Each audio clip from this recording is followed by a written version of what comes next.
이이화 씨의 한국의 파벌이라고 하는 책을 보면은 우리나라가 왜 혈연, 지연, 학연에 그렇게 집착하는지를 이 지정학적으로 설명을 하고 있어요. 우리나라의 국토의 77%가 산이죠.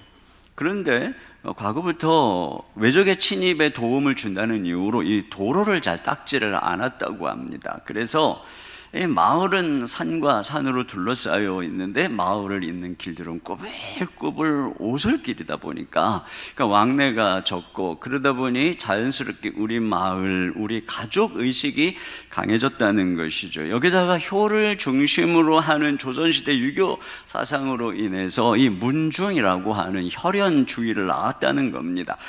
그래서 이 문중이라고 하는 집단을 떠나면은 존재감을 가질 수가 없었다는 것이에요. 이게 문중을 바탕으로 혈연, 지연, 이 학연이 이루어져 있다는 것이고, 이게 지고의 선이라고 하는 겁니다. 이 집단의 승리만이 선이고 여기에 속하면은 범죄자라도 두둔한다는 것이죠. 이것이 국가적인 이상보다도 더 숭고한 지고의 선으로 여겨졌다, 이런 얘기를 합니다.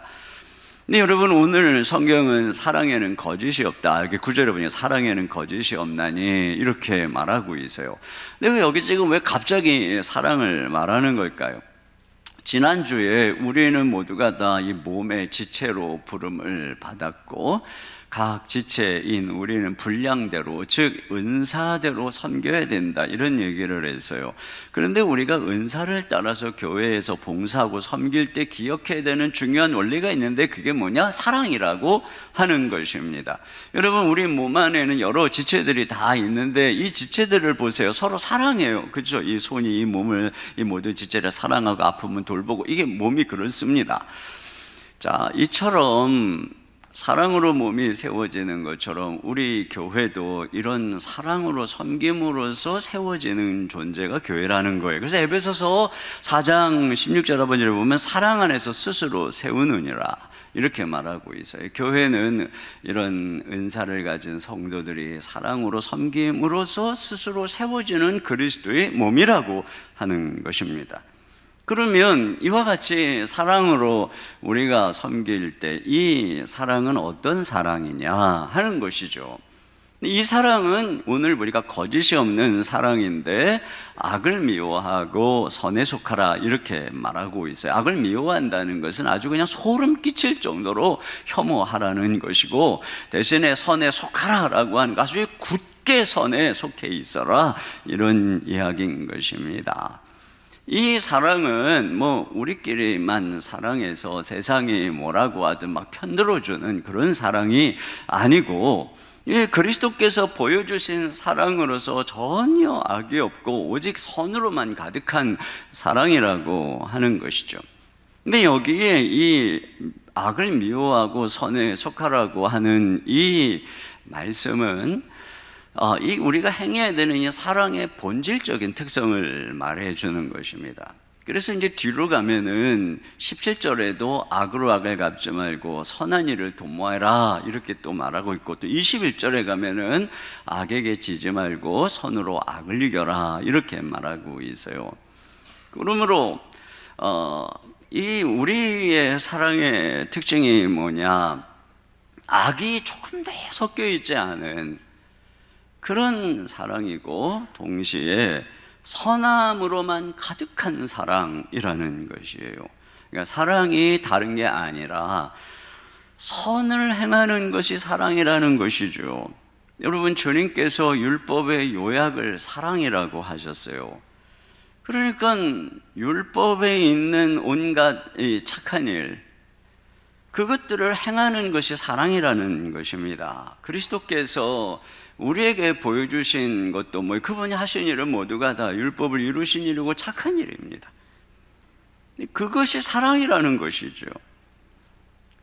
그런 측면에서 이제 이어서 나오는 내용은 바로 이 거짓 없는 사랑이 멀리해야 되는 악과 더불어서 거기에 채워야 되는 사랑, 이게 무엇인가, 이걸 우리에게 말해주고 있는 것인데요. 첫째로는 바로 친밀함이라고 하는 것입니다. 여기 10절에 보시면은 형제를 사랑하여 서로 우애하고 존경하기를 서로 먼저 하며, 이렇게 말하고 있어요. 형제를 사랑하여라고 하는 이 말은 필라델피아라고 하는 우리가 잘 아는 단어인데, 이게 필로스라고 하는 단어와 아델포스의 합성어입니다. 필로스는 사랑, 아델포스는 형제, 이게 형제애를 말하는 것입니다. 또 여기 서로 우애하고라고 하는 이 단어는 필로스토르고이라고 하는 단어, 이렇게 필로스와 스톨게가 합쳐진 말인데, 이 스톨게는 가족, 친족을 말하는 단어입니다. 그러니까 가족애라고 할 수 있어요. 그러니까 여기 형제애 또 가족애로 사랑하라는 것인데, 그러면 그게 특징이 뭐냐? 이것은 공동체로서의 친밀한 사랑입니다. 그러니까 한 집에서 함께 먹고 함께 생활하고 서로 돌보는 사랑입니다. 여러분, 우리 주님께서 보여주신 사랑은 저 하늘에서 고상한 어떤 철학적 사랑을 하신 게 아니죠. 감상적 사랑을 하신 것도 아닙니다. 주님께서는 친히 몸을 입고 우리가 만질 수 있는 함께 하는 분으로 오셔서, 그래서 12제자와 함께 공동체 생활을 하시며 친밀한 사랑을 보여주셨습니다.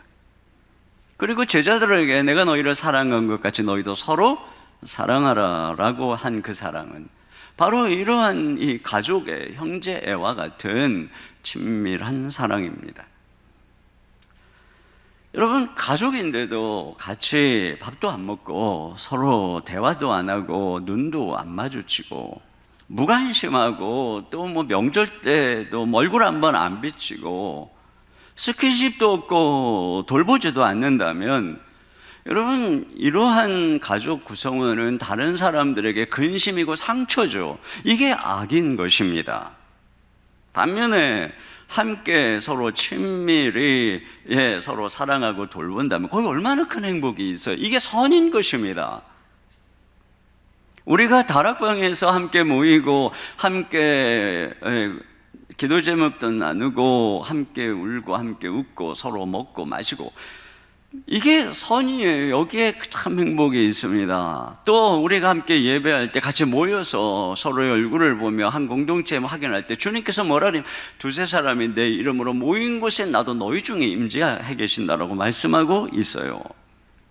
우리가 어떤 의미 있는 일을 행하는 것 이전에 우리가 함께 서로에게 우리의 존재를 주는 것, 이것이 바로 선이다. 이게 사랑이라고 하는 것입니다. 동시에 그런데 존경하기를 서로 먼저 하라 또 이렇게 덧붙이고 있어요. 여러분, 우리가 서로 친밀할 때에 주의해야 되는 것은 뭐냐면은 서로를 향한 존경을 잃지 않는 것이에요. 처음에는 뭐 서로 예의도 갖추고 말도 조심하고 그러다가 이제 친해지니까 말도 함부로 하고 격에 안 맞는 농담도 하고 선을 막 넘는 경우들이 있어요. 근데 여러분, 이와 같이 이렇게 예의도 없이 존경도 없이 막 계급장 떼고 막 함부로 말하는 것이 친밀한 것인 것처럼 생각하고 있는데, 그것은 무례한 것입니다. 우리가 함께 친밀하게 지내다 보면은 서로의 약점도 알게 되고 또 서로의 연약함도 알게 되고 우리가 다 부족한 사람이라는 것을 다 알게 됩니다. 그러니까 베일에 쌓여 있을 때는 모르다가 가까이 가보면은 다 똑같은 사람인 것이죠. 아, 나와 똑같은 사람이구나. 근데 여러분, 이러한 약함이 우리 서로를 묶어주는 것입니다. 그리고 서로가 위해서 기도해주는 그런 한 몸 되는 공동체를 이루어가게 되는 것이에요. 그런데 이런 때에 너나 나나 똑같은 사람이구나 그러면서 무례하게 함부로 대한다면 그것이 이제 이 공동체를 파괴하는 것입니다.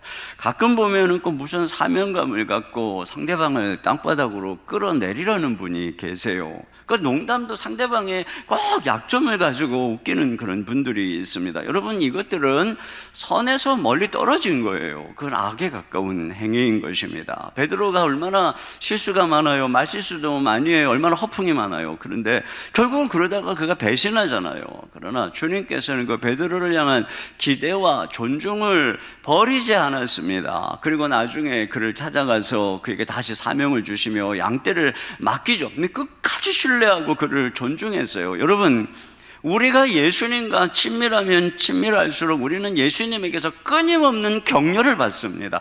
존중을 받습니다. 마찬가지로 우리가 친해지면 친해질수록 어떻습니까? 우리는 서로를 존중하고 격려하는 그런 공동체가 되어야 된다는 것입니다. 여러분하고 친해지면 상대방은 어떻습니까? 그에게 막 계속 팩폭을 날립니까? 아니면 상대의 장점을 격려합니까? 자녀에게 뭐 어떡합니까? 네 자신을 알라 그러면서 끊임없이 잔소리를 합니까? 아니면 격려를 합니까? 남편에게 끊임없이 기를 죽입니까? 아니면 그럼에도 불구하고 격려합니까? 왜 말씀이 없습니까? 옛날에 어떤 마을에 큰 수도원이 하나 있었어요. 예전에는 진리를 탐구하는 사람들의 발걸음이 끊이지 않고 붐비던 수도원이었어요. 그런데 점점 이제 사람들의 발걸음이 뜸하기 시작했어요. 깊이 고민하던 수도원장은 문제가 무엇일까 고민하다가 자신의 옛 스승을 찾아갔습니다. 그 옛 스승은 자초지종을 듣더니 이렇게 일러주었어요. 지금 그 수도원은 메시아가 변장한 모습으로 가 계십니다. 그런데 그곳에 있는 사람들은 아무도 그분을 알아보지 못하고 있습니다. 그 무지의 죄 때문에 수도원은 침체하고 있는 것입니다. 이런 얘기를 했어요. 수도원장은 돌아와서 수도원에 있는 사람들을 다 불러 모아놓고 스승으로부터 들은 이야기를 들려주었습니다. 모두가 다 믿기지 않는 표정이었지만 그때서부터 차츰차츰 분위기가 달라지기 시작했고 그들의 자세가 달라지기 시작했습니다. 어쩌면 내 앞에 있는 이 사람이 변장한 그리스도일지도 몰라. 어쩌면 저분이 변장한 그리스도일지도 몰라.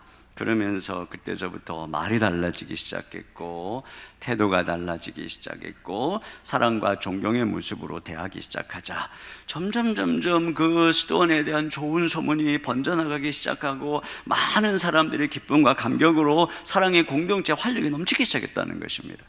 두 번째로 이 진정한 사랑의 특성은 열정입니다. 열정. 여기 11절에 보니까 부지런하여 게으르지 말고 열심을 품고 주를 섬기라 이렇게 되어 있어요.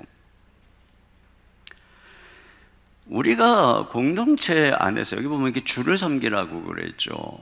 은사로서 누군가를 섬기는 것은 근본적으로 주님을 섬기는 것입니다. 우리가 예수님을 어떻게 섬길 수 있을까요? 그분의 몸된 교회를 섬길 때 우리는 주님을 섬기는 것이에요. 바울이 교회를 핍박할 때에 주님께서 사울아 왜 나를 핍박하느냐? 주님께서는 교회와 자신을 동일시했습니다.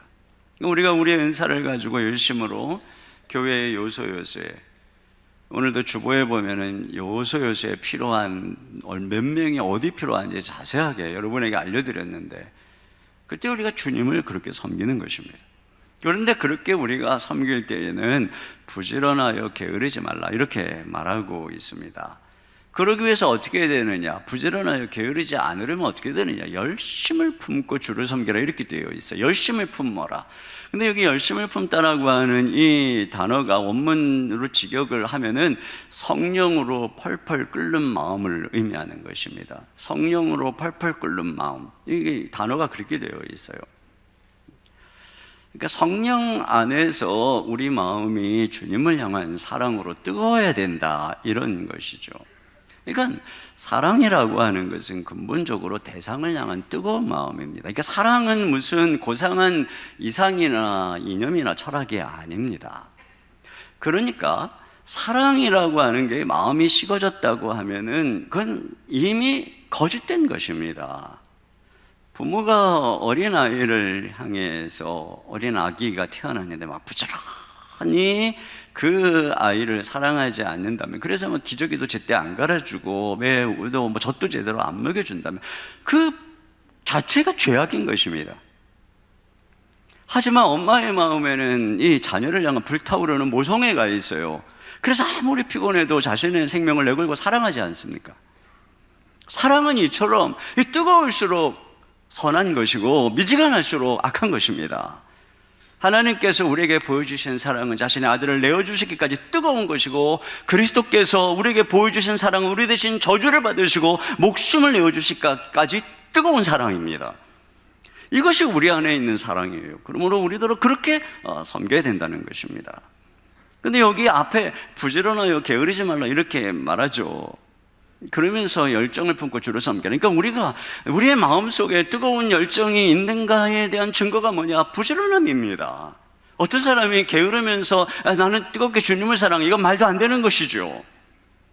지난 금요일에 오셨던 박영동 목사, 제가 지난주도 잠깐 말씀드렸지만 이 성도들과 함께 중국의 28개의 도시를 정해서 우리 많은 성도들이 1년에 한 번 있는 휴가를 다 정해가지고 그들을 28개의 이 도시로 파송을 매 여름마다 했다는 것입니다. 삶을 걸고 말이죠. 그리고 매주 토요일마다 터미널에 가서 전도하고 그렇게 열정으로 사역을 하시다가 은퇴를 이제 미리 하시고, 이번에 마음의 열정이 신학생들을 말씀으로 교육시켜야 된다고 하는 생각을 가지고 매일 이제 총신 신대원에 가서 신학생들을 만나서 성경 훈련을 하고 있어요. 근데 그러면서 동시에 캠퍼스를 보니까 지금 신천지 같은 경우에는 뭐 전남대에는 뭐 900명인가 뭐 몇천 명이 있다고 그러고, 막 전체적으로 9만 명의 젊은이들이 있다고 그런답니다. 근데 이분 지금 현재 선교단체가 좀 어때요? 지금 선교단체가 점점 가라앉고 있습니다. 예전에는 선교단체에서 변화된 사람들이 신학교를 갔어요. 저도 CCC에서 은혜 받고 신학교를 갔습니다. 그런데 지금 선교단체가 쇠락하고 젊은이들이 쇠락하니까 어떤 결과가 나타나요? 지금 신학교 미달입니다. 우리 교단이 제일 큰 교단인데 지금 이번에 신대원이 미달이 됐습니다. 충격이죠. 목사님의 이런 상황들을 보면서 내가 젊은이들에게 나가야 되겠다. 그래서 은퇴하신 이분이 지금 선교단체를 만들어서 걸어가고 있어요. 제가 34년 전에 처음 신대원 1학년 들어갈 때 그분도 같이 신대원을 들어오셨어요. 그때 만났습니다. 이미 IVF에서 10년 동안 간사를 하시던 그분을 만났는데, 그분이 항상 다니면서 우리 신대원 다니는 동안에 말씀 66권을 다 연구해야 된다. 우리 같이 공부하자. 만나는 사람마다 그리고 다녔어요.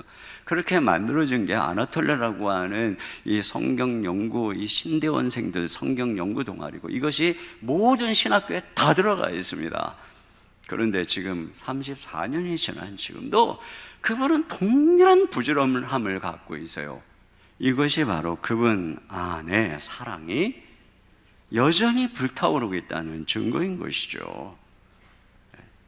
그러나 여러분, 이게 거짓없는 사랑이에요. 사랑은 식어질수록 거짓과 게으름과 위선으로 장식되는 것입니다. 그리고 하나님께서 이렇게 미지근하면 내가 토해서 내치겠다, 이렇게 경고하고 있는 것입니다. 오스기니스는 소명이라고 하는 책에서 나태함은 중년의 죄악이다, 이런 얘기를 했어요. 중년의 죄악이다. 도로시 세어지는 이런 얘기를 합니다. 나태한 사람들, 게으른 사람들은 아무것도 믿지 않고 아무것도 좋아하지 않으며 아무것도 알고 싶지 않고 아무것도 간섭하지 않으며 아무것도 즐기지 않고 아무것도 사랑하지 않으며 아무것도 위해서 살지 않는데 그들이 그것을 위해 죽을 만한 것이 아무것도 없기 때문이다. 이렇게 살아갈 때에 여러분, 그 게으름, 미지근함 속에 온갖 죄악이 번성하게 되는 것입니다. 그러나 사랑이 뜨거울수록, 열정적일수록 순수한 것이죠. 우리의 마음이 그렇게 사랑으로 타올라야 된다라고 하는 것입니다. 100년 전에 조선 땅에 들어온 의료 선교사 루비 캔드릭이라고 하는 분이 계세요. 조선에 온 지 8개월 만에 26살에 꽃다운 나이로 양화진에 묻혔어요. 이 여인의 선교사님의 묘비에는 이런 글귀가 적혀 있습니다. 만일 나에게 1000개의 생명이 있다면 그 모두를 조선에 바치겠습니다. 이 선교사님이 부모님에게 쓴 편지의 내용이에요. 26살 여러분의 딸 같은 그가 이 조선 땅에 와서 쓴 편지. 아버지 어머니, 이곳 조선 땅은 참으로 아름다운 곳입니다. 모두들 하나님을 닮은 사람들 같습니다. 선한 마음과 복음에 대한 열정으로 보아 아마 몇십 년이 지나면 이곳은 예수님의 사랑이 넘치는 곳이 될 것 같습니다. 저는 복음을 듣기 위해 20km를 맨발로 걸어오는 어린아이를 보았을 때 그들 안에 있는 하나님의 사랑 때문에 오히려 위로를 받습니다. 그러나 한편에서 탄압이 점점 심해지고 있습니다. 그저께는 예수님을 영접한 지 일주일도 안 된 서너 명이 끌려가 순교했고, 토마스 선교사, 제임스 선교사도 순교했습니다. 선교 본부에서는 철수하라는 지시가 있었지만 대부분의 선교사들은 그들이 전도한 조선인들과 아직도 숨어서 예배를 드리고 있습니다. 그들은 모두가 순교를 할 작정인가 봅니다.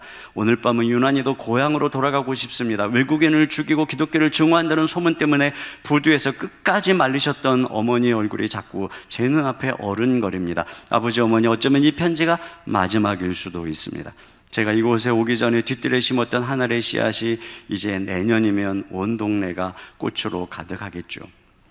저는 또 다른 씨앗이 되어 이 땅에 저의 심장을 묻겠습니다.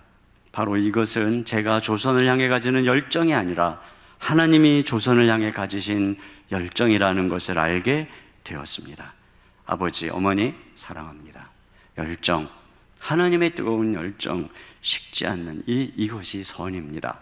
세 번째로는 인내인 것입니다. 인내. 12절에 보니까 소망 중에 즐거워하며 환난 중에 참으며 기도에 항상 힘쓰며라고 말하고 있습니다. 여러분, 우리 거짓없는 사랑에 행해야 되는 선은 인내인 거예요. 참는 것입니다.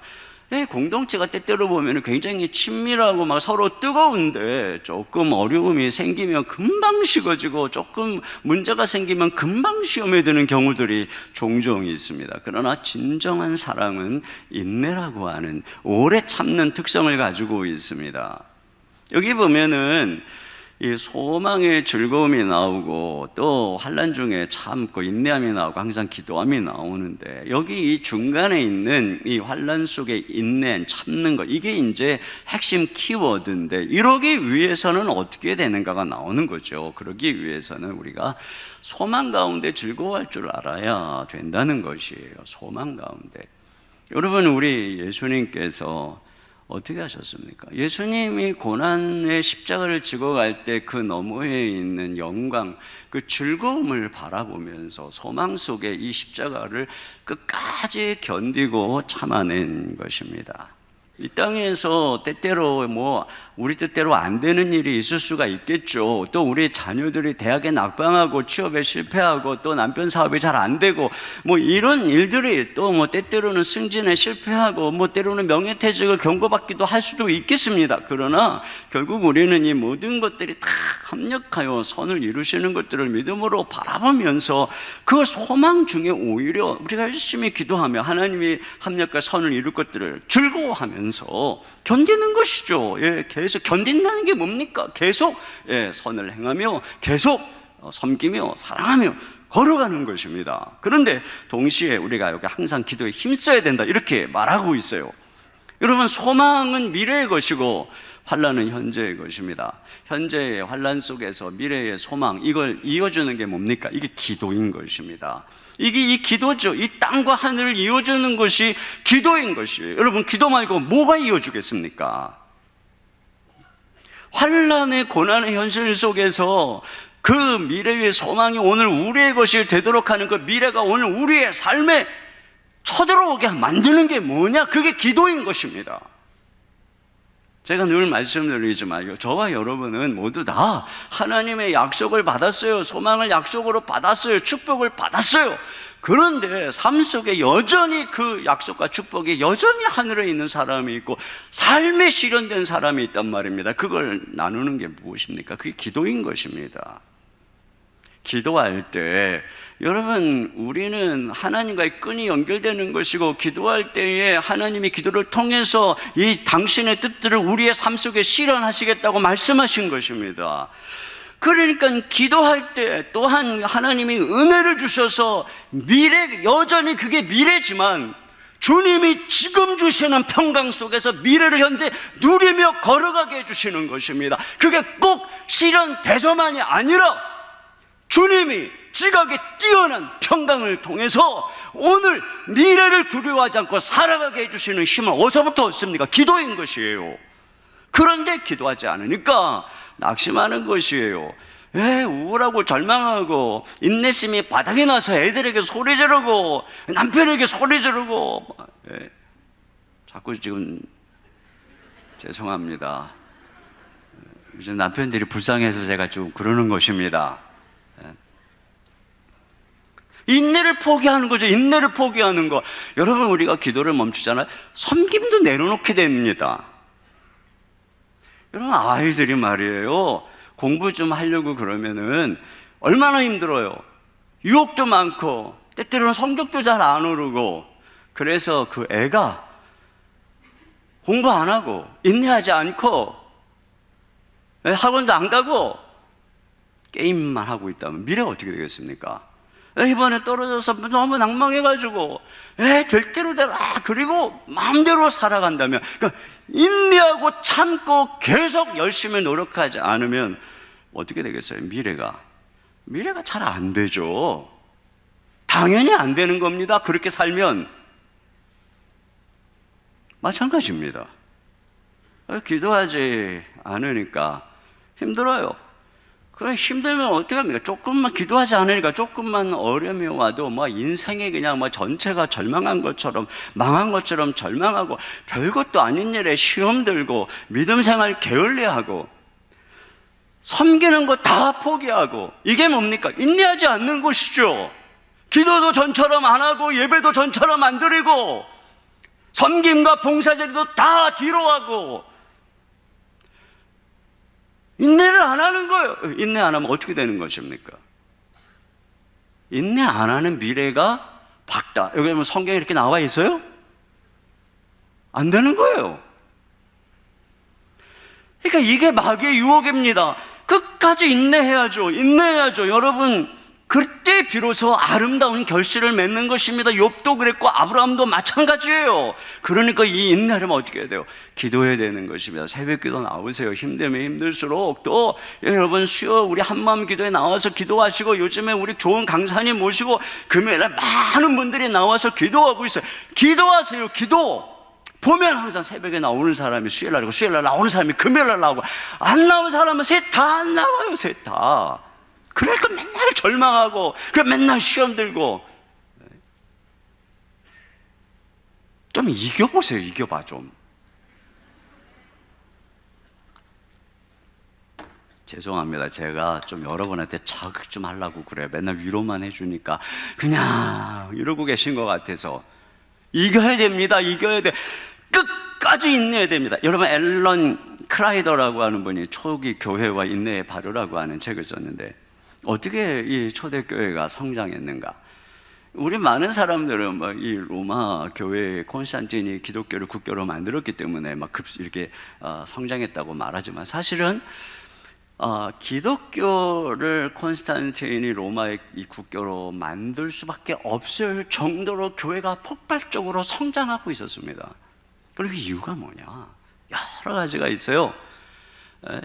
로드니 스타크라고 하는 사회학자는 여러 가지 얘기를 했지만, 그분 말고 앨런 크라이더라고 하는 분이 굉장히 이 두꺼운 책에서 논문처럼 그 당시에 그 이전에 이 초대교회 교부들의 글을 전부 파악해 보면서 한 가지 특징을 발견하는 거예요. 여러 가지 특징, 그 중에 한 가지가 뭐냐면 인내를 그들이 강조했다는 것입니다. 초대교회가 인내.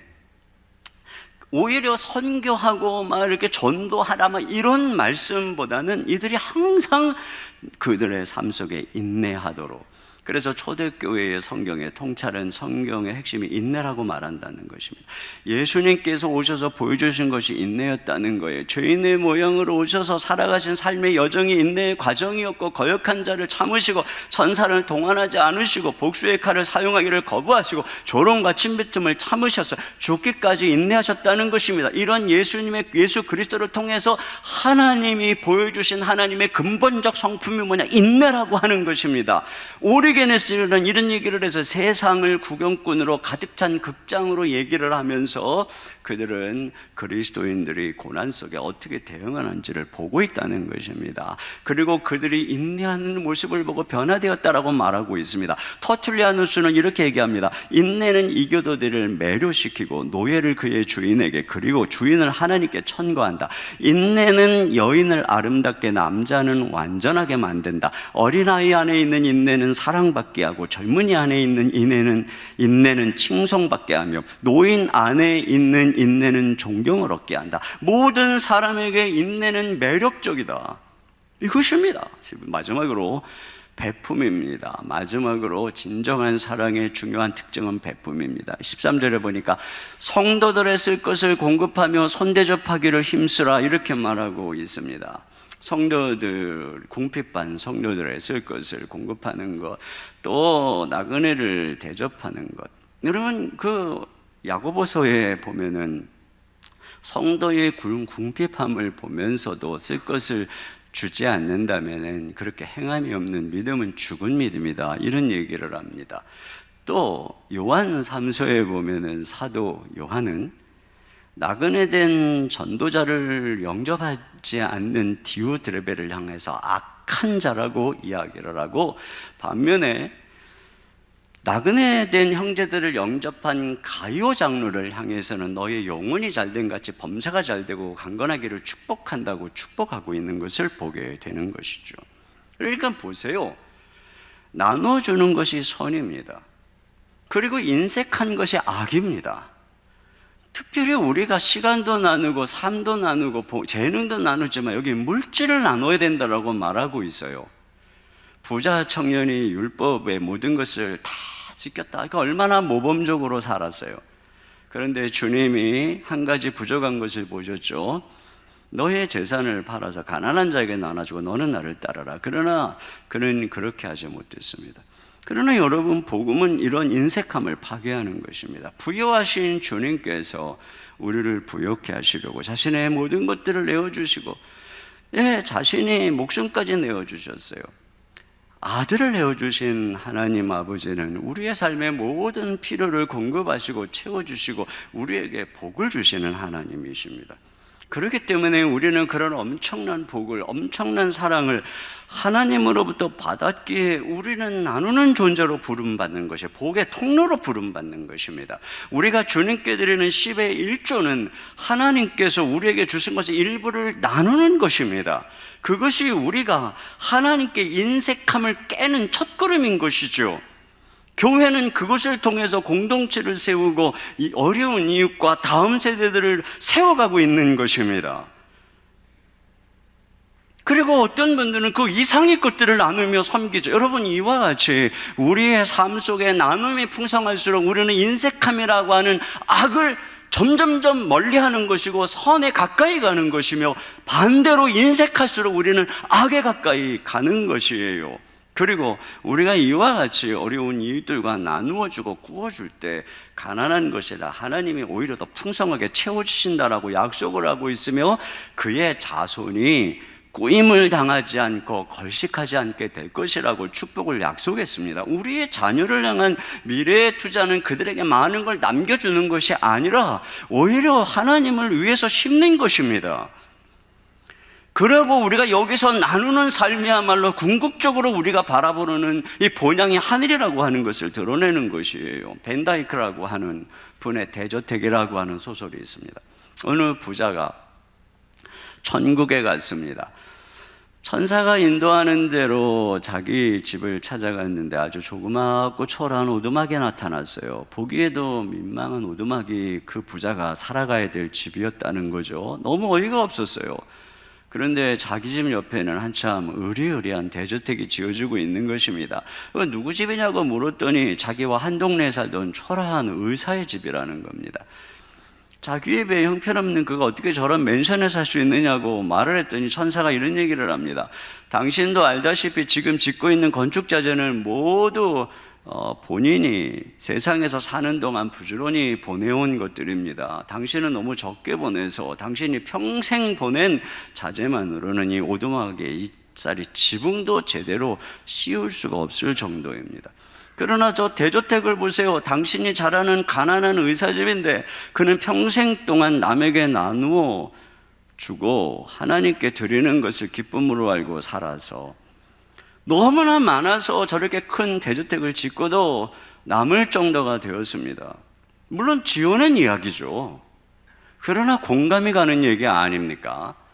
여러분, 우리가 이 땅에서 저택을 짓고 큰 집에 살지 모르겠으나 과연 하나님 나라에서도 그럴까요? 나눌 줄 모르는 사람이 하나님 앞에서 칭찬받을 일은 없는 것입니다. 우리에게 맡겨주신 것은 우리의 것이 아니라 우리의 재능만의 천지기가 아니죠. 우리에게 맡겨준 모든 것의 청지기로서 하나님 앞에서 나누며 살아가는 것, 이것이 사랑의 거짓 없는 사랑의 특징인 것이에요. 하나님이 우리에게 원하는 사랑은 위선적인 것이 아닙니다. 거짓이 없는 것입니다.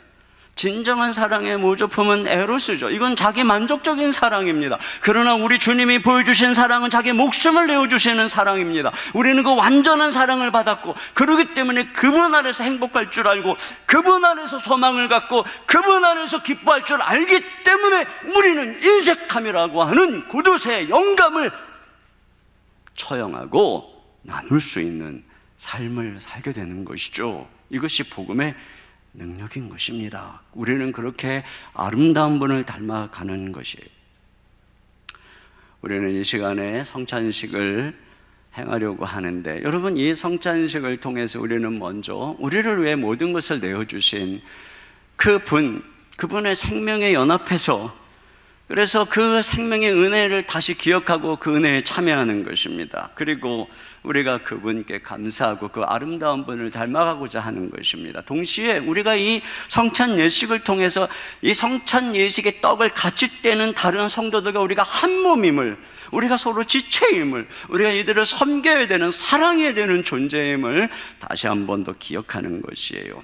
이제 우리 이 시간에 같이 성자의 귀한 몸, 우리 찬양 1, 2절을 부르시면서 성찬식을 준비하도록 하겠습니다.